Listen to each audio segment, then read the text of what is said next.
রাজধানী ঢাকাসহ অন্য সব বিভাগকে পেছনে ফেলে সবচেয়ে বেশি মন্ত্রী এখন চট্টগ্রাম বিভাগের। নির্বাচনে জয়ের পর তারেক রহমান প্রধানমন্ত্রী হিসেবে এবং ৪৯ জন এমপি মন্ত্রী প্রতিমন্ত্রী হিসেবে শপথ গ্রহণ করেছেন। এর মধ্যে সর্বোচ্চ ১২ জনই চট্টগ্রাম বিভাগের। আমির খসরু মাহমুদ চৌধুরী, সালাউদ্দিন আহমদ, আব্দুল আওয়াল মিন্টু সহ ১০ জন চট্টগ্রাম বিভাগ থেকে পূর্ণমন্ত্রী হয়েছেন। এছাড়া একই বিভাগে প্রতিমন্ত্রী হয়েছেন জুনায়েদ আব্দুর রহিম সাকি এবং মীর মোহাম্মদ হেলাল উদ্দিন। স্বরাষ্ট্রমন্ত্রীর দায়িত্ব পেয়েছেন বিএনপির স্থায়ী কমিটির সদস্য সালাউদ্দিন আহমদ। কক্সবাজারের এই কৃতি সন্তান ত্রয়োদশ জাতীয় সংসদে এমপি হওয়ার আগেও ষষ্ঠ, সপ্তম ও অষ্টম জাতীয় সংসদে টানা ৩ বার এমপি হয়েছিলেন। অষ্টম সংসদ নির্বাচনের পর ৪ দলীয় জোট সরকার গঠন করলে সালাউদ্দিন আহমদ ২০০১ সালের ১০ অক্টোবর মন্ত্রিপরিষদে যোগাযোগ প্রতিমন্ত্রী নিযুক্ত হন। দীর্ঘ ২ যুগ পর আবারও মন্ত্রী হলেন তিনি।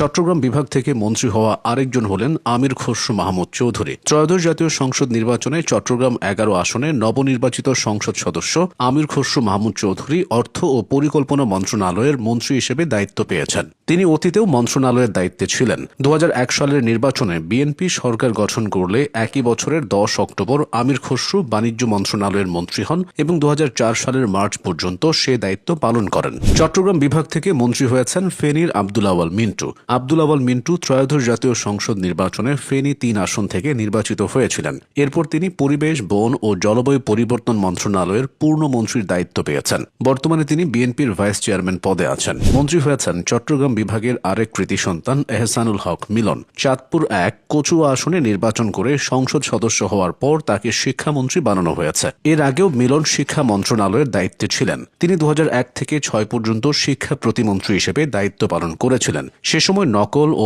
অনিয়ম ঠেকাতে তার উদ্যোগগুলো এখনও প্রশংসিত। এদিকে চট্টগ্রাম বিভাগের অন্তর্ভুক্ত কুমিল্লা জেলার মোফাজ্জল হোসেন কায়কোবাদও মন্ত্রী হয়েছেন। ত্রয়োদশ জাতীয় সংসদ নির্বাচনের মাধ্যমে গঠিত হওয়া নতুন মন্ত্রিসভায় ধর্ম মন্ত্রণালয়ের মন্ত্রী হয়েছেন কুমিল্লা ৩ তথা মুরাদনগর আসনের এই এমপি। মোফাজ্জল হোসেন কায়কোবাদ কুমিল্লা ৩ মুরাদনগর আসনের জনপ্রিয় একজন সংসদ সদস্য। তিনি এ আসন থেকে ৬ বার সংসদ সদস্য নির্বাচিত হয়েছেন। এর আগে ১৯৮৮ সালে সংসদ সদস্য নির্বাচিত হয়ে ধর্ম মন্ত্রণালয়ের প্রতিমন্ত্রী হিসেবে দায়িত্ব পালন করেছেন। পূর্ণমন্ত্রী হয়েছেন চট্টগ্রাম বিভাগের লক্ষ্মীপুর ৩ আসনের নবনির্বাচিত সাংসদ শহীদ উদ্দিন চৌধুরী অ্যানি। তাকে পানি সম্পদ মন্ত্রী করা হয়েছে। অ্যানি বিএনপির কেন্দ্রীয় কমিটির যুগ্ম মহাসচিব এবং লক্ষ্মীপুর জেলা বিএনপির আহ্বায়ক হিসেবে দায়িত্ব পালন করছেন। তিনি এর আগেও ২ বার সংসদ সদস্য নির্বাচিত হয়েছেন, কিন্তু আগে কখনো মন্ত্রী বা প্রতিমন্ত্রী হননি। এবারে তিনি মন্ত্রিসভায় জায়গা করে নিয়েছেন। মন্ত্রী হয়েছেন কুমিল্লা ৮ বরুড়া আসনের বিএনপির সংসদ সদস্য জাকারিয়া তাহের সুমন। তাকে গৃহায়ন ও গণপূর্ত মন্ত্রণালয়ের দায়িত্ব দেওয়া হয়েছে। এদিকে টেকনোক্রেট কোটায় পররাষ্ট্র মন্ত্রী করা হয়েছে ড